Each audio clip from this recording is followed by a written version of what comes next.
नमस्कार प्रेक्षकांनो, ठरलं तर मग मालिकेच्या आजच्या म्हणजेच 8 मार्चच्या भागात आपल्याला एक जबरदस्त असा ट्विस्ट पाहायला मिळणार आहे.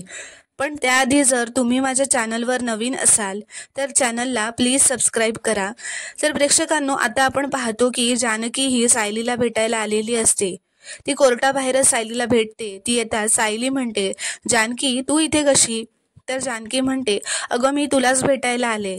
सायली, मला ना तुझं खूप कौतुक वाटतंय, खूप अभिमान वाटतोय. तर सायली म्हणते, अगं पण एवढं मी काय केलंय?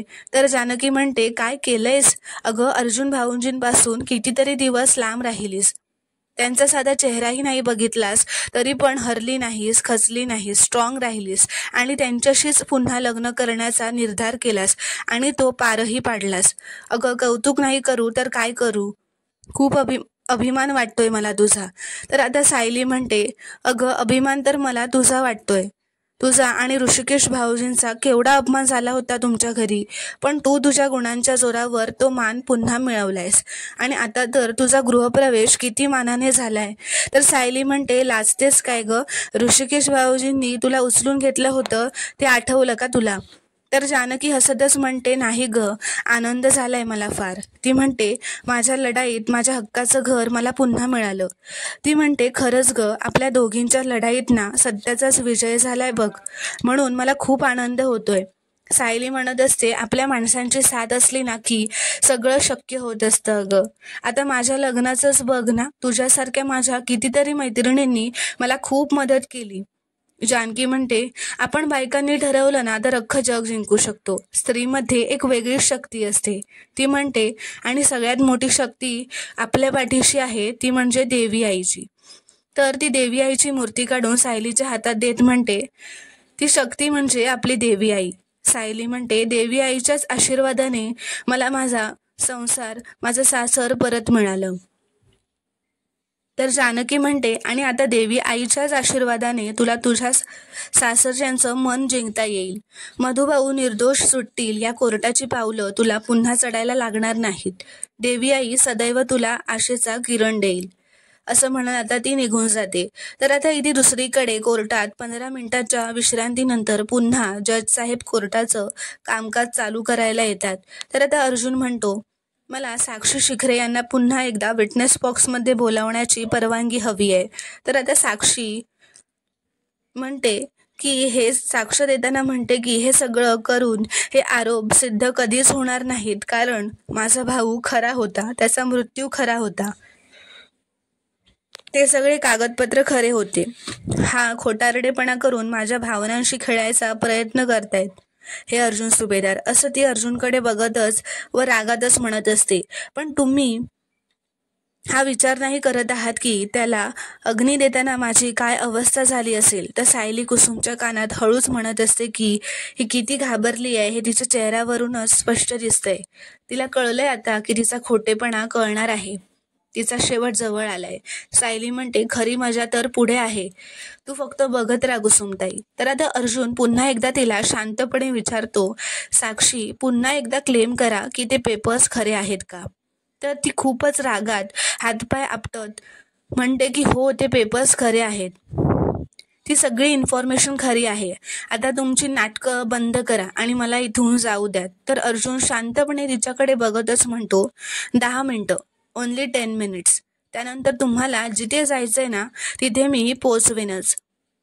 तर आता प्रेक्षकांनो, अर्जुनला थोडी साक्षीची गंमतच करायची असते, म्हणून तो म्हणतो, एक प्रॉब्लेम आहे माय लॉर्ड, तो आधार कार्डवरचा पेपर आहे ना तो खूप छोटा दिसतोय, म्हणून जरा नीट दिसत नाहीये ना. तर साक्षी म्हणते, तुमच्याकडेच आहे ना, तुम्ही चेक करा.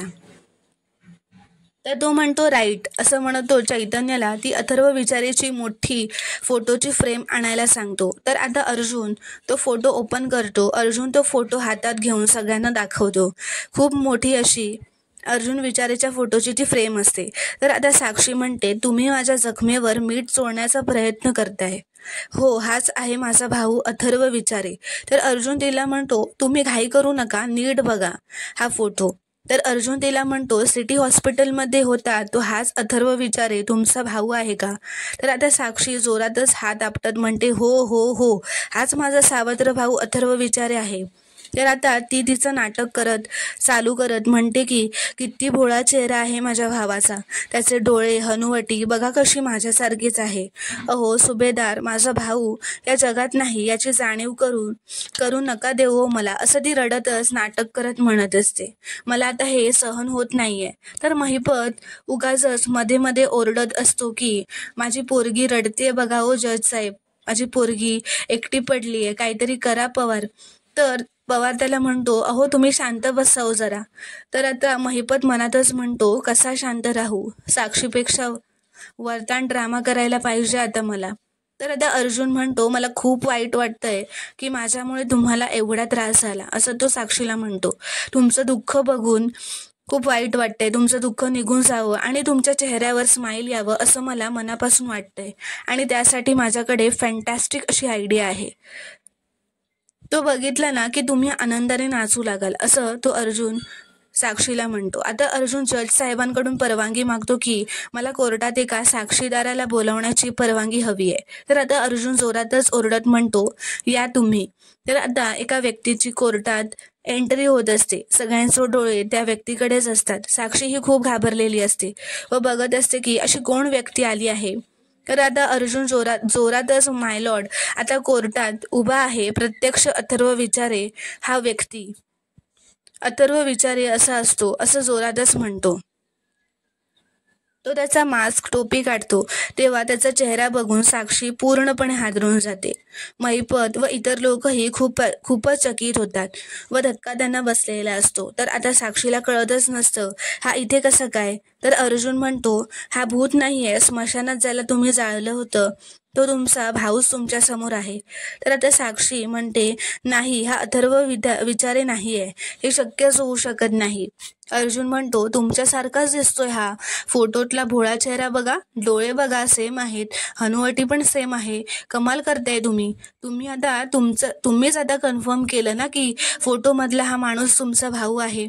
मग जिवंत उभा हा माणूस तुमचा भाऊ नाही असं का म्हणताय तुम्ही. तर आता साक्षी म्हणते, हा सगळा फ्रॉड आहे. आता ते सर्जरीने करून मिळतात ना चेहरे, तसा हा अथर्व विचारीचा खोटा चेहरा बनवलाय या अर्जुन सुभेदारांनी, असं ती खूपच घाबरतच म्हणत असते. ती खूपच बिथरून गेलेली असते. तो साक्षीला म्हणतो, बरं तुम्ही जाऊन बसा आता. आणि तो म्हणतो की मला अथर्व विचारे यांना विटनेस बॉक्समध्ये बोलावण्याची परमिशन हवी आहे. तर आता अर्जुन अथर्वला विचारतो, मिस्टर अथर्व विचारे, तुम्ही कधी तुमच्या चेहऱ्याची सर्जरी केली आहे का. तर अथर्व म्हणतो, नाही, माझा चेहरा ओरिजिनल आहे. तर आता अर्जुन साक्षीला म्हणतो, मिस साक्षी शिकरे बघा, ओरिजिनल आहे म्हणतोय. तो म्हणतो, तुम्हाला डाऊट असेल तर कोणत्याही कॉस्मेटिक सर्जनला इथे बोलावून आपण व्हेरीफाय करून घेऊ शकतो. तर अर्जुन अथर्वला ती डॉक्युमेंट्सची फाईल देतो व विचारतो, हे पेपर्स एकदा बघा, एकदा चेक करा की तुमचेच आहेत का. तर अथर्व म्हणतो, नाही, हे सगळे पेपर्स माझे नाही आहेत, पण हे आधार कार्ड माझं आहे, पण याच्यामधला एक डिजिट बदलला आहे आणि यावर पत्ता सुद्धा वेगळाच आहे. हे ऐकून आता साक्षी व महिपतला खूपच धक्का बसतो. आता अर्जुन अथर्वला विचारतो की ती जी मुलगी बसली आहे बघा तिकडे, तिला बघितलंय काय तुम्ही कधी. तर तो म्हणतो, नाही, मी यांना कधीच बघितलेलं नाही. तर अर्जुन म्हणतो, पण ती तर म्हणते की तुम्ही तिचे सावत्र भाऊ आहात. तर तो म्हणतो, अहो मी एकुलता एक मुलगा आहे. 2 वर्षांपूर्वी एका ॲक्सिडेंटमध्ये माझे आईबाबा गेले आणि माझ्या कुटुंबात असं कुठलाही स्कॅन्डल नाहीये. अर्जुन म्हणतो, थँक्स मिस्टर अथर्व विचारे, तुम्ही जाऊ शकता. तर आता अर्जुन म्हणतो, माय लॉर्ड, मला पुन्हा एकदा मिस साक्षी शिकरे यांना विटनेस बॉक्समध्ये बोलावण्याची परमिशन हवी आहे. तर आता मात्र साक्षीच्या तोंडचं पाणीच पळालेलं असतं. ती खूपच घाबरलेली असते. तिला काय बोलावं, काय करावं हे सुचत नसतं. तर आता अर्जुन तिला विचारतच असतो की हा माणूस तुमचा भाऊ नाहीये का. तर ती म्हणते, हा माझा भाऊ नाहीये, म्हणजे हा अथर्वसारखा तर दिसतोय पण हा माझा भाऊ नाहीये. ती म्हणते, जज साहेब, ते म्हणतात ना, एकसारखे दिसणारे जगात 7 माणसं असतात. तर अर्जुन म्हणतो, त्या 7ही माणसांचं नाव एकच असतं का. तो म्हणतो, एक अथर्व विचारेचा डेथ सर्टिफिकेट बनवायचं असेल तर दुसऱ्या अथर्व विचारेचं आधार कार्ड चालतं असं नाहीये ना मिसेस साक्षी. आता अर्जुन म्हणतो, तिकडे नेमकं काय झालं होतं ना ते मी सांगतो, असं तो खूपच चिडत म्हणतो. तो म्हणतो, माय लॉर्ड, मिस साक्षी शिकरे यांनी कोर्टात स्टेटमेंट दिलं होतं की खुनाच्या रात्री त्या रेसॉर्टच्या बाहेर पडल्याच नव्हत्या, पण CCTV फुटेजमुळे यांचं खोटं उघडं पडलं. त्यानंतर त्यांनी शिवानीला पैसे देऊन कोर्टात खोटी साक्ष द्यायला सांगितली आणि हे सुद्धा खोटं पकडलं गेलं. आणि आज अथर्व विचारे यांचं तिसरं खोटं आहे. ग्रेट मिस साक्षी शिखरे असं तो म्हणतो. म्हणजे 2-3 आधार कार्ड पैकी एक चेहरा तुम्ही सिलेक्ट केला जो तुमचा भाऊ दिसेल. मानलं पाहिजे तुम्हाला, सेम डोळे, सेम फेस कट असं तुम्ही शोधून काढलं. आणि या अथर्व विचारेला माहिती नसेल की याची आयडेंटिटी ही अशी चोरली गेली आहे. तो म्हणतो, युअर ऑनर, हे आहेत अथर्व विचारेचे खरे डॉक्युमेंट्स असं म्हणत तो त्या डॉक्युमेंट्सची फाईल जज साहेबांकडे देतो व स्वतःच्या जागेवर जाऊन बसतो. जज ते डॉक्युमेंट चेक करत असतात. तर आता साक्षी तिचा ड्रामा करत म्हणत असते, जज साहेब, हा अर्जुन सुभेदार खोटं बोलतोय. हा अथर्व माझा भाऊ नाहीये. प्लीज, मी खरंच सांगते की हे सगळं खोटं आहे असं ती रडत नाटक करत म्हणत असते. तर जज साहेब ऑर्डर ऑर्डर असं म्हणतात व सगळ्यांना शांत बसायला सांगतात व म्हणतात, आज साक्षीदाराने दिलेली माहिती व पुरावे बघता कोर्ट या निर्णयाला पोहोचले आहे की शशांक नवाते यांनी खोटी कागदपत्र तयार केली. यासाठी कोर्ट शशांक नवाते यांची चौकशीसाठी ताब्यात घेण्याचा आदेश देत आहेत. कोर्टाचा हा निष्कर्ष आहे की बेकायदेशीर कृत्य साक्षी शिकरेच्या सांगण्यावरून केलं गेलं आहे. साक्षी शिकरेने एका व्यक्तीच्या माहितीचा गैरवापर केला. शपथवर खोटी साक्ष देण्याचा हा गुन्हा तिच्याकडून एकदा नाही तर 3 वेळा घडला. त्यासाठी हे कोर्ट साक्षी शिकरे हिला 1 लाख रुपये दंड आणि 3 महिने तुरुंगवासाची शिक्षा देत आहे. तर आता हे ऐकून साक्षी आणि मैपतला खूप मोठा धक्का बसतो. तर इकडे सायली व अर्जुन खूप खुश होत असतात. असं म्हणत जज साहेब म्हणतात, द कोर्ट इज ॲडजंट. तर आता पोलीस साक्षी शिकरेला धरून जेलमध्ये नेत असतात आणि ती मोठमोठ्याने ओरडत असते की, ए पवार वकील आहेस ना तू, माझा काहीतरी कर ना. ती रडतच म्हणत असते, अण्णा, मी 3 महिने काय 3 दिवस पण जेलमध्ये नाही राहू शकत अण्णा, प्लीज काहीतरी करा. तर आता सायली महिपतला उभं राहून म्हणते की, ए महिपत शिकरे, मी म्हणाले होते ना, आम्ही तुमच्यासारखं फक्त तोंड नाही वाजवत, थेट कृती करून दाखवतो. तर आता सायली म्हणते, मला कालपासून खूप भीती वाटत होती, पण मनात कुठेतरी वाटत होतं की तुम्हीच जिंकणार असं ती अर्जुनला म्हणते. अर्जुन म्हणतो, ऑल थँक्स टू अथर्व. ते त्याला म्हणतात, थँक्यू यार अथर्व, लास्ट मोमेंटला जर तू आला नसतास ना आमच्यासोबत तर हे घडलंच नसतं. मधुभाऊ म्हणतात, अथर्व साहेब, आज खूप उपकार झाले तुमचे. आज तुमच्या मदतीने जावई बापूने अख्खी केस फिरवली. मनापासून खूप खूप आभार असं ते हात जोडतच त्याला थँक्यू म्हणत असतात. तो म्हणतो, मला कोणी थँक्यू म्हणू नका हो, माझं चुकलं की मी पळून गेलो होतो, पण शेवटी देवाने मला योग्य ते करण्याची बुद्धी दिली. तर आता सगळे खुश होत असतात. तर आता इथे प्रिया तिचा जीव वाचवण्यासाठी नाटक करत असते व म्हणत असते, माझा तर विश्वासच बसत नाहीये, साक्षी इतकं खोटं कसं वागू शकते असं ती रविराज समोर नाटक करत म्हणत असते. त्या मुलीबद्दल जास्त सहानुभूती दाखवू नकोस असं रविराज म्हणतात. त्या साक्षीसारख्या मुलींची हीच लायकी असते. आम्ही दोघांनी म्हणून तर त्या बापलेकांशी कॉन्टॅक्टच ठेवलेलं नाही असं रविराज म्हणतो. तर आता रविराज असं नागराज म्हणतो. तर आता रविराज पुढे येऊन अर्जुनचं कौतुक करत म्हणतात, ॲडव्होकेट अर्जुन सुभेदार, तुम्ही जे केसला आज वळण दिलंय ना ते खरंच खूप कौतुकास्पद आहे. तर आता अर्जुन त्यांना थँक्स म्हणतो व काहीतरी सांगणारच असतो. तेवढ्यात ते पुढे काहीही न बोलता तन्वीला घेऊन निघून जातात. तर इथे मात्र आता आपण पाहतो की महिपत घरी आल्यावर त्याच्या तळपायाची आग मस्तकात गेलेली असते. तो खूपच दारू पिऊन रागारागात अर्जुनबद्दल वाईट साईट बोलत असतो. अर्जुनला सोडणार नाही, त्याला माहीत नाही की महिपत कोण आहे, तो कोणाला नडलाय, या महिपत शिकरेला नडलाय असं तो म्हणत असतो. तो म्हणतो, माझ्या मुलीला जेलमध्ये पाठवलं, तुला आता काय मी सोडणार नाही. तर आता नागराज महिपतला शांत करतो व बसवतो. त्याला म्हणतो, अरे महिपत, जरा शांत हो, डोकं शांत ठेव. साक्षी फक्त 3 महिन्यांसाठी जेलला गेली आहे. तू असं काहीतरी केलंस ना त्या वकिलाच्या बाबतीत तर आयुष्यभरासाठी जाशील जेलमध्ये.